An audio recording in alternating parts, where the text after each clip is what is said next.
What's up, guys? Let's get straight into it. Next up, we have Loren and Faith. So last time we saw these guys, they spoke to lawyers about getting married.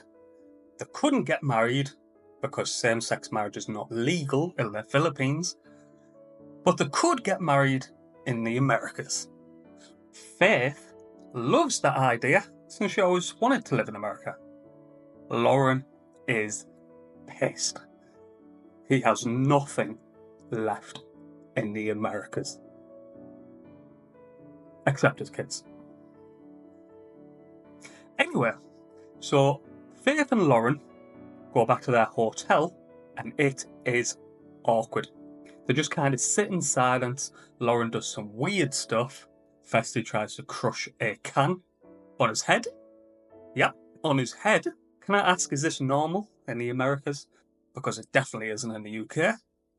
And oh my god, did you see the state of the curtain behind him? He got Coke juice on the curtain. I hope he's going to pay for that. Anyway, Faith is noticeably weirded out, but luckily for her, it doesn't stop. Because Loren decides to play with a knife. Yep, a knife. Anyway, Faith realises that the knife incident was too far. And that's the last straw. So she decides to get out of there before some Hannibal Lecter stuff happens. Hello, Faith.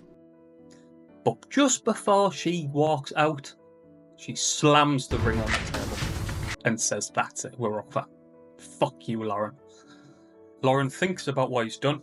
He realises he's great at pissing off Faith. He realises that the STD, the flirting, the knife was all wrong and he shouldn't have done or gotten any of them.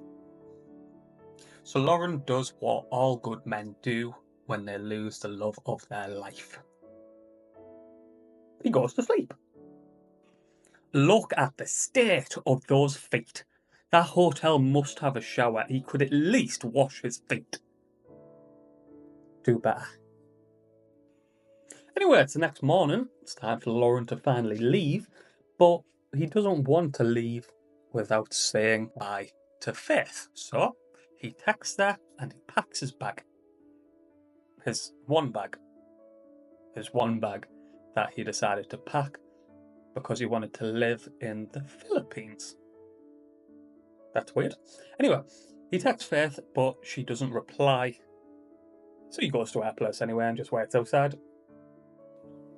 Fortunately for Loren, Faith decides to come down, and Loren finally gets his chance to say goodbye and apologise for everything. The STD, the flirting, the knife, and just generally being the worst person in the history of 90 Day Fiancé.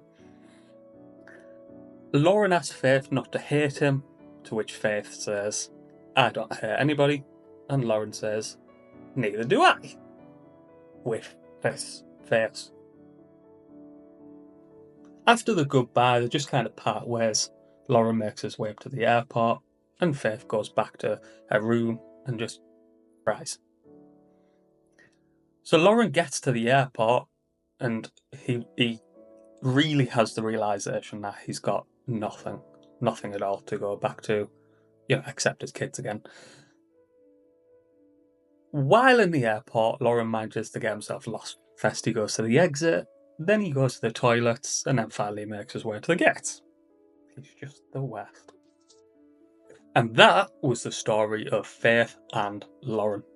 I really do think Loren could be the worst person in the history of 90 Day Fiancé. What do you guys think?